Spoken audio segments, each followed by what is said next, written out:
Peoples party کے ہمارے دوست ہیں، یہ کہتے ہیں کہ جی یہ آپ کا دعویٰ جو ہے میزائل ٹیکنالوجی سے متعلق اور ایون ایٹمی پروگرام سے متعلق یہ نہیں مان رہے، آپ کو کریڈٹ نہیں دے رہے. آپ جواب دینا چاہیں گے؟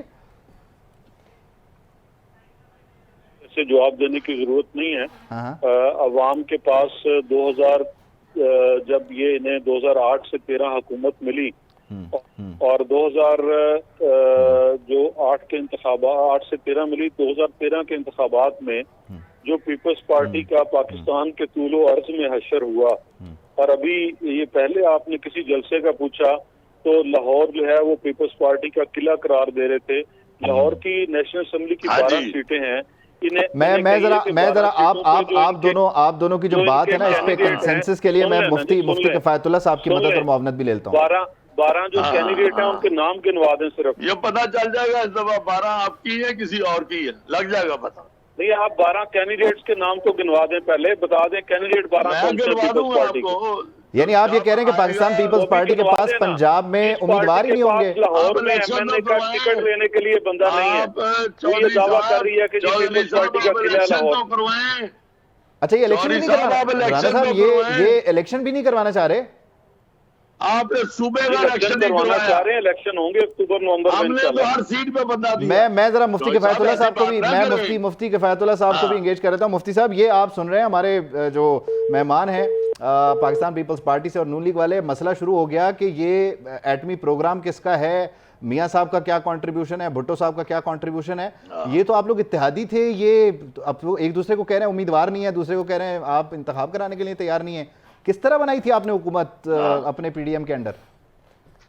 بسم اللہ الرحمن الرحیم. ایسا ہے کہ ہم نے یہ اتحاد پیپلز پارٹی اور نون کے خلاف نہیں بنایا تھا، یہ ہم نے چیئرمین پی ٹی آئی کے خلاف بنایا تھا.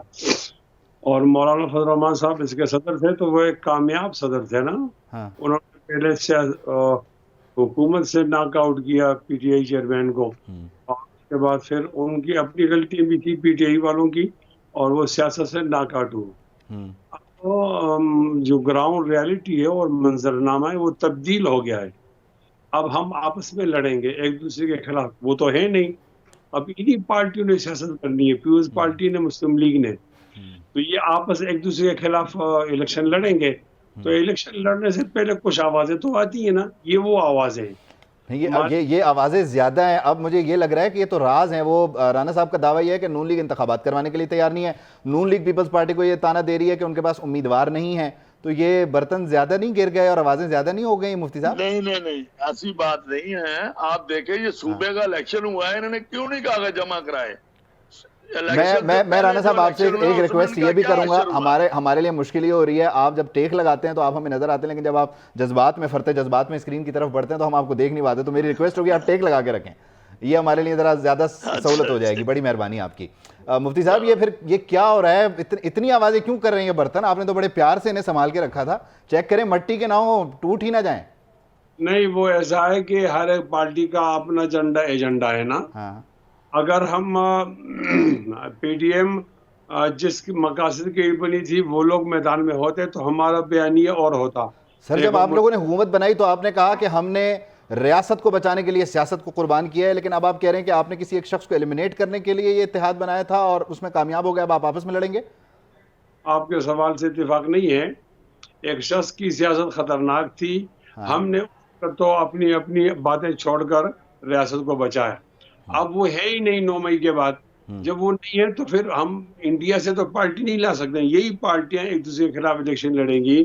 کہیں ہمارا الیکشن ہوگا، کہیں ہماری سیٹ ایڈجسٹمنٹ ہوگی، کبھی دھیمی آواز آئے گی، کہیں اونچی آواز آئے گی.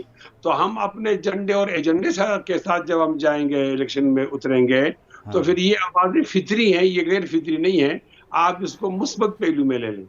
چلیں، اس کو ہم مثبت لے لیتے ہیں. میں ذرا رانا صاحب کی طرف دوبارہ جاتا ہوں، رانا صاحب سے بھی بات کرتے ہیں. رانا صاحب، چودھری صاحب بھی ہمارے ساتھ ہیں. آپ بتائیں پھر کتنے امیدوار ہیں آپ کے، وہ تاکہ مطمئن ہو، پتہ چلے مقابلہ ہو رہا ہے، انہوں نے تیاری کرنی ہے اس حساب سے.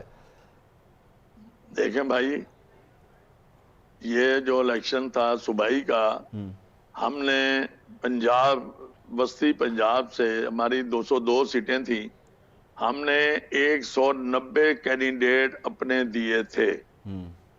اور انشاءاللہ پنجاب میں ہمارا کام ہے ہمارے دوست جو ہمارے ناراض تھے ہمارے ساتھ واپس آ رہے ہیں، جو ہمارا ووٹر گیا ہوا تھا وہ واپس آ رہا ہے، ہم اس پہ کام کر رہے ہیں۔ اگر میں صوبے میں پورے کینڈیڈیٹ دے سکتا ہوں تو میں وہاں پہ پورے کینڈیڈیٹ کیوں نہیں دوں گا؟ اور میں انشاءاللہ تعالیٰ انہیں دکھاؤں گا اپنے بھائیوں کو کہ ہمارے پاس کینڈیڈیٹ موجود ہیں، اور ٹھیک ہے، یہ تو یقینی طور پر جیسے الیکشن کا اعلان ہوگا یہ پتہ چل جائے گا یقینی طور پر۔ غلام مرتضیٰ بیورو چیف ہیں ہمارے، انہوں نے اسلام آباد سے جوائن کیا، ہم ان کو بھی شامل گفتگو کرتے ہیں۔ میں ذرا مفتی صاحب سے ایک سوال اور پوچھنا چاہ رہا ہوں۔ مفتی صاحب، یہ جو وزیر اعظم گئے ہیں دبئی، زرداری صاحب سے ان کی ملاقات ہو رہی ہے، پیپلز پارٹی نے 5 نام دے دیے، نون لیگ نے بھی 5 نام دے دیے، آپ کے کیا نام ہیں؟ آپ کا اس گیم میں کیا حصہ ہے؟ کیا مانگ رہے ہیں آپ؟ دیکھیں ہم کیا مانگ رہے ہیں، ہم تو قومی سلامتی مانگ رہے ہیں، جمہوریت اور ٹائم پر انتخابات مانگ رہے ہیں۔ یہ کہا جاتا ہے نا حصہ بقدر جثہ، اور ہم تو اس کے قائل ہیں۔ ایسا ہے کہ اس کی 2 قسطیں ہیں اس مشاورت کی، ایک رسمی اور ایک غیر رسمی۔ رسمی مشاورت تو وہی ہوتی ہے جو قائد حزب اختلاف اور قائد حزب اقتدار آپس میں طے کرتے ہیں، اور اس دفعہ جو قائد حزب اختلاف ہیں وہ زیادہ مزاحمت نہیں کریں گے، نون لیگ کو اپنا نام لانے میں کوئی مشکل نہیں۔ اگر قائد حزب اختلاف پی ٹی آئی چیئرمین ہوتے پھر طرف مشکل ہوتا، ایک بار نام جاتا پھر واپس آتا، نہیں مانا جاتا جس طرح کی ان کی عادت ہے۔ اب وہ مزاحمت تو نہیں ہے، جب وہ مزاحمت نہیں ہے تو پھر کیا مزاحمت ہے؟ اب یہ ایک لیگل پروسیس ہے۔ اب غیر رسمی گفتگو تو آپ ہر ایک آدمی سے کر سکتے ہو، آپ ریاض صاحب بھی راجہ ریاض صاحب بھی کر سکتے ہیں اور شہباز شریف صاحب بھی کر سکتے ہیں۔ تو ہم چونکہ ساتھ رہے اور ہم یہ سمجھتے ہیں کہ ہمارا جمہوریت پر بہت بڑا احسان ہے کہ ہم نے پی ٹی آئی چیئرمین کا ڈٹ کر مقابلہ کیا، 16 ملین مارچز کیے ہیں۔ لیکن آپ کے نام کیا ہیں یہ پتہ نہیں چل رہا، میں آپ سے جاننے کی کوشش کروں گا۔ اور دوسرا، اس انتخاب کے بعد آپ کا اگلا ٹیک کیا ہے؟ آپ کیا مانگ رہے ہیں اس پہ بھی؟ ہمارے نون اور پیپلز پارٹی کے درمیان مکمل یکجہتی ہے۔ ہم نام کی بات تو نہیں کر سکیں گے آپ کے سامنے، اتنا ہمارے ہم آہنگی ہے، کوئی بھی نام فائنل ہوگا تو انشاءاللہ فائنل ہوگا تو اس پہ پتہ چل جائے گا۔ اچھا، میں ذرا غلام مرتضیٰ سے لیٹسٹ کچھ اپڈیٹس جان لیتا ہوں۔ غلام مرتضیٰ صاحب بتائیے، وزیر اعظم صاحب چلے گئے دبئی اور اہم ملاقات ہونے جا رہی ہے ان کی، کیا خبریں ہیں؟ وہ جو 5 نام کی بات کر رہے ہیں کنڈی صاحب، کیا نام اس وقت سرکولیٹ کر رہے ہیں؟ میں جو اس سے روز ہی بلکہ جو مشاورت ہوئی ہے پاکستان مسلم لیگ نواز اور پاکستان پیپلز پارٹی کے درمیان، ان میں 5 نام انہوں نے فائنل کر لیے ہیں۔